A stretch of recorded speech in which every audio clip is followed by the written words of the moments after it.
Who owns the Nefertiti? Tutankhamen as an object of exchange? Recently, I watched a television program on the subject of Nefertiti.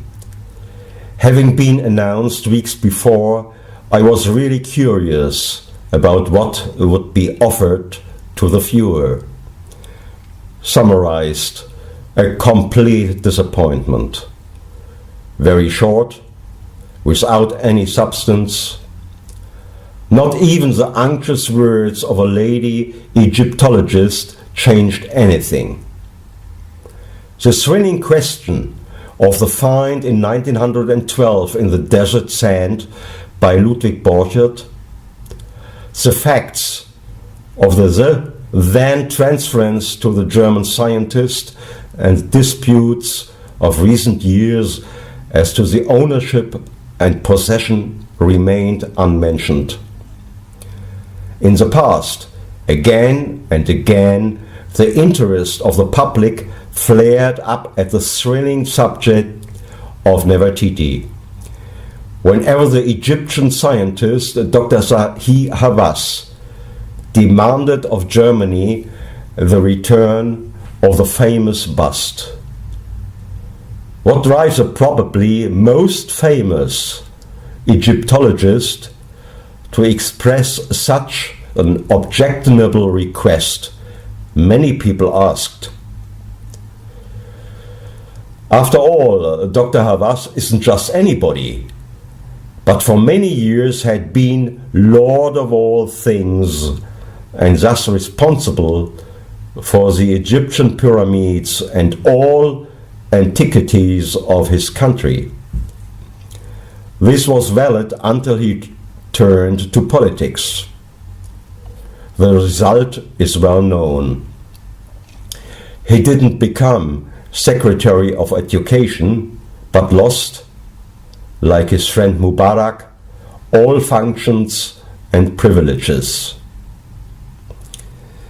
How did the powerful Secretary General turn to demanding the return of the Nefertiti? After all, the valuable object hadn't been in the possession of the Egyptians for more than 100 years and is generally seen today as a possession of the 80 million people of Germans.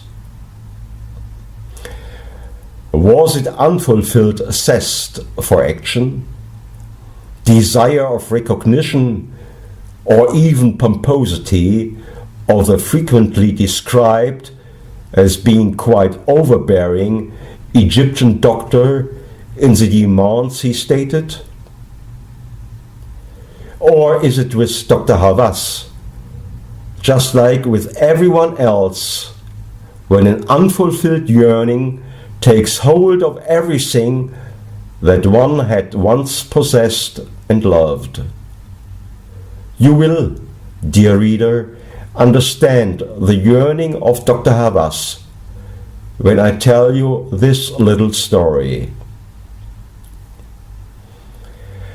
When in the year 2008 I expressed the wish to be permitted to take a few photos in the Egyptian Museum in Cairo, I was, after several unsuccessful attempts, instructed by the registry and directorate of the museum that only Dr. Hawass could give the photo permission. Perforce, I had to thus make my way to the feared by all top custodians of all Egyptian treasures. So one morning I stood all alone in front of the steps that led into the sacred office rooms of the Almighty. After an exciting trip by taxi through a nearly traffic light void Cairo, I briefly halted at the first step of the stairs, but then gathered all my courage and pounded up the steep stairs. Then I was left with amazement and thoughtfulness as my eyes fell on the magnificent bust of Nefertiti, true to the original copy of the genuine one in Berlin. The queen of all queens beamed at me from a cabinet at a distance of some 13 meters. This effigy, object of a famous transnational quarrel, I really hadn't expected. My foot hesitated, my breath accelerated, because at once it struck me that this picture has its daily effect on the famous doctor every time he enters his office. From time to time his stride may slow down and his thoughts may revolve around the genuine Nefertiti in faraway Berlin.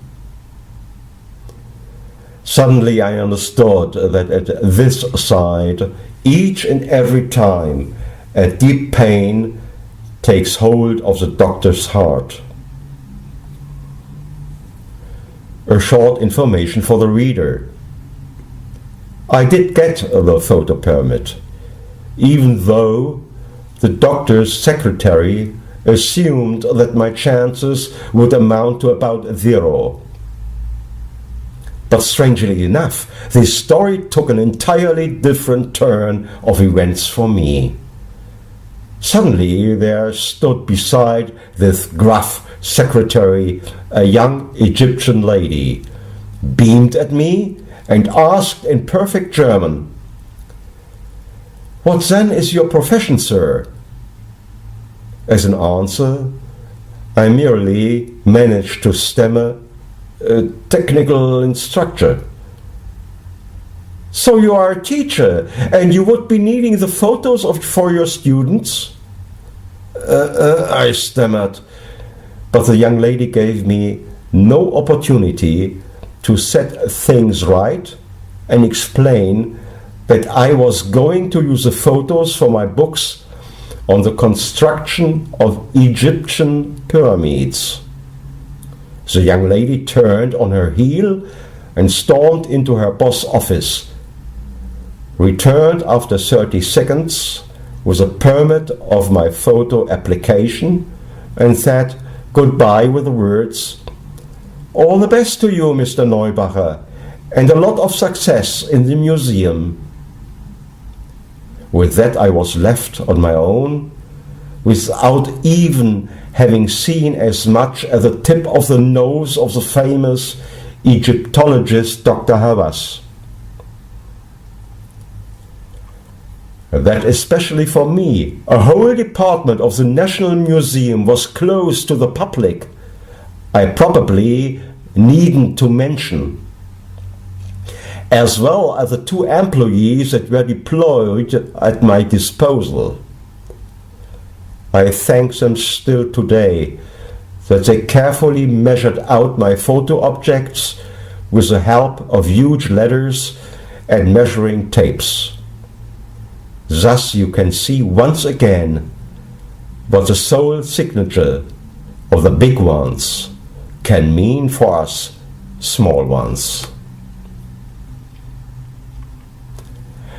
The bottom line of the story is the following idea. The Egyptian National Museum in Cairo leaves in exchange for the original bust of Nefertiti to the Egyptian Museum in Berlin one of the 3 gold-plated original coffins of the pharaoh Tutankhamen, plus a gilt copy of the death mask of the famous child king, one of the model vessels from his tomb, and including the copy of Nefertiti from the offices of Dr. Hawass. The latter would have crowned his life's work with the homecoming of Nefertiti, and the Egyptian Museum Berlin would once again be owner of an equally valuable relic from the ancient wonderland of Egypt as before. With such an agreement between Egypt and Germany, we would have set a small sign for international understanding and friendship between peoples in our tumultuous times. It may certainly seem a bit audacious to connect to this the wish that the current conflict in Egypt between the government and the opposition may be attenuated by this example of compromise and a mutual agreement among peoples. The at this time probably unconciliatory leaders of both opposing parties may possibly react concerned and then settle the seemingly insurmountable difference of opinion fraternally and friendly amongst Egyptian brothers.